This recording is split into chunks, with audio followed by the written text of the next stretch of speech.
And hello guys welcome to our channel movies taluka. So, ఇప్పుడు మీ friends ఎవరైనా మీ దగ్గరికొచ్చి నీకో movie suggest చేస్తాను. కానీ ఆ మూవీ చూస్తే నువ్వు పోతావంటే ఆ మూవీ మీరు చూస్తారా? అసలు చూసే ధైర్యం ఉందా? అంటే లేదు గదా! అంటే జనరల్‌గా చూడరు కదా! సో, అలాంటి ఒక మూవీ ఇన్‌స్టాగ్రామ్ చుట్టూ ఫుల్‌గా చక్కర్లు కొడుతుందండి. అసలు ఇది రియలా? ఫేకా? అబద్ధమా? లైక్ పిచ్చ కన్‌ఫ్యూజన్‌లో ఉన్నాను నేను. సో, అదేంటో తెలుసుకుందామనైతే పక్కా ఈ మూవీ ట్రై చేయాలని చెప్పైతే మూవీ నేను చూసేసాను. ఆ మూవీ పేరే 'యాంట్రమ్'. ఇప్పుడు ఆ మూవీ స్టోరీ నేను చెప్తాను వినండి. దానికన్నా ముందు మా ఛానల్ నుంచి ఒక చిన్న రిక్వెస్ట్. మీరు మా ఛానల్ ఫస్ట్ టైమ్ విజిట్ చేస్తున్నట్టయితే మా ఛానల్ కంటెంట్ చూడండి. నచ్చితేనే సబ్స్క్రైబ్ చేయండి. అండ్ అలాగే పక్కన ఉన్న బెల్ నోటిఫికేషన్ కూడా ఆన్ చేసుకోండి. సో దట్ మేము వీడియో పెట్టిన ప్రతిసారి మీకు నోటిఫికేషన్ వస్తది. సో ముందు చెప్పినట్టుగానే ఈ మూవీ 1979లో అయితే మనకి షాట్ చేశారు. కాకపోతే ఈ ఫిల్మ్‌ని చాలా ఫిల్మ్ ఫెస్టివల్స్ సబ్మిట్ చేశారు గానీ, ఒక్క దాంట్లో కూడా అప్రూవ్ చేయలేదంట. With unknown reasons. Actual reasons తెలీవు. సో దానివల్ల మరి దాని సైకలాజికల్ ప్రెషర్ ఫీల్ అయ్యారో డైరెక్టర్స్ ఏమో మాకు తెలీదు గానీ, ఆ డైరెక్టర్స్ ఇద్దరు సస్పిషియస్‌గా చనిపోయారంట. సో, ఆఫ్టర్ 9 ఇయర్స్ అంటే 1988లో ఫైనల్‌గా బూడాపెస్ట్ అనే రీజియన్‌లో వీళ్ళకి స్క్రీన్ చేసే అవకాశం వచ్చిందంట. సో, ఈ మూవీనైతే ఫైనల్‌గా స్క్రీన్ చేశారు ఆ ప్రొడ్యూసర్స్ చాలా కష్టపడి. అండ్ స్క్రీన్ చేసిన తర్వాత ఆ మూవీ నుంచి చూసిన ఆడియన్స్ బయటకొచ్చారా అంటే లేదు. ఆ మూవీ చూసిన సెకండ్ హాఫ్ మధ్యలోనే ఒక ఫైర్ యాక్సిడెంట్ జరిగి ఆడియన్స్ చాలా మంది చనిపోయారంట. బిలీవ్ దట్ అంటే అసలు ఒక క్లోజ్డ్ థియేటర్‌లో సడెన్‌గా ఒక ఫైర్ సెట్ చేసి చనిపోయారంటే అసలు ఇట్స్ క్రేజీ యాక్చువల్లీ. అంటే అది కూడా ఫైర్ కూడా యాక్చువల్లీ స్పాంటేనియస్‌గా సెట్ అయింది అని చెప్తారు కొంతమంది.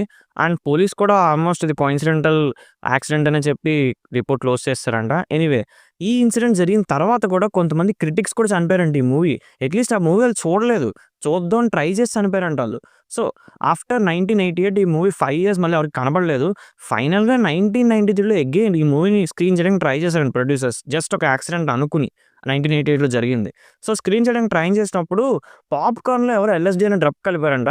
దానివల్ల చాలామంది ఓవర్‌డోస్ అయ్యి కొంచెం అందరూ హై అయిపోయి ఒక పెద్ద రైట్ అయిపోయిందంట ఆ సిట్యుయేషన్‌లో.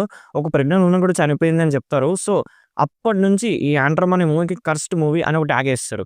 అప్పట్లో 1990స్‌లో డిజిటల్ కాదు కదా! జస్ట్ ఒక నార్మల్ ఫుటేజెసే కాబట్టి 'యాంట్రమ్' మూవీ ఫుటేజెస్ అన్నీ ఎవరో తీసుకెళ్ళిపోయారంట అప్పుడే. సో, అవి మేబీ కర్స్డ్ అని చెప్పి ఎవరైనా తీసుకెళ్ళిపోయి ఉండొచ్చు. సో, అప్పటినుంచయితే మూవీ ఇప్పటిదాకా ఎవరికీ కనపడలేదు. కానీ ఇంటర్నెట్‌లో అయితే అక్కడక్కడ మనకి క్లిప్స్ దొరుకుతాయి. నేనైతే మూవీ అలాగే కొంచెం డౌన్‌లోడ్ చేసుకొని చూసాను. 2018లో అయితే మనకి 'యాంట్రమ్' మూవీ మీద ఒక డైరెక్ట్ డాక్యుమెంటరీయే తీశారు. అంటే ఈ మూవీ చుట్టూ ఉన్న ఇన్సిడెంట్స్ బట్టి ఆ మూవీ తీసిన హెడ్స్ గాని, ఎడిటర్‌ని, ఫోటోగ్రఫీ, సౌండ్ ఎడిటర్ ఇవన్నీ తీసుకొచ్చి వాళ్ళతో ఇంటర్వ్యూస్ చేపించారు. నిజంగా మూవీ తీస్తున్నప్పుడు ఆ ఫీల్ ఏమైనా వచ్చిందా అని. సో, అది కూడా ట్రై చేయండి మీకు కావాలంటే. సో, ఫైనల్లీ అసలు ఈ సోదంతా ఎందుకు బ్రో డైరెక్ట్ పాయింట్‌కొచ్చేయొచ్చు కదా! అంటే నేనైతే మూవీ చూసాను. బట్ ఎక్కడో వెబ్‌సైట్‌లో డౌన్‌లోడ్ చేసుకొని చూడాల్సొచ్చింది. సో, మూవీ అయితే మనకి 95 మినిట్స్ రన్ టైమ్ ఉంటది. ఎలా ఉంది అంటే మాత్రం కష్టం అండి. నేనైతే చాలా సేపు నిద్రపోతూ చూసాను. అంటే అంత గొప్పగా అయితే ఏం లేదు మూవీ. అంత డెడ్లీగా కూడా ఏం లేదు. Like it's a found footage film అనమాట. ఒక అబ్బాయి, ఒక అమ్మాయి బేసిక్‌గా ఒక ఫారెస్ట్‌లోకెళ్తారు. వాళ్ళేదో తీట పని చేసి ఏదో తవ్వుతున్నప్పుడు ఆళ్ళకేదో దొరికిద్ది. అంతే. It's as simple as that. మిగతా అన్ని ఈవెంట్స్ అన్నీ కొంచెం అటు ఇటుగా మన రెగ్యులర్ హారర్ మూవీస్‌లో చూసినట్టే స్పూకీగా అలా ఉంటది. సో, దానికన్నా పెద్ద గొప్పగా అయితే ఏం లేదు. అక్కడక్కడ మూవ్‌మెంట్స్ ఉంటాయి. But is this really scariest movie అంటే నేనైతే నో అనే చెప్తాను. ఇన్‌ఫాక్ట్ దీనికన్నా మంచి క్రేజీ మూవీస్ ఉంటాయి. ఇప్పుడు ఈ మూవీ చూసి చనిపోయారని బయట ఎలా అయితే ప్రచారం చేస్తున్నారో, అదే ఐడియాని మూవీ కింద తీసి సినిమా తీసేసారు. మీకు 'రింగ్' మూవీ ఐడియా ఉంది కదా!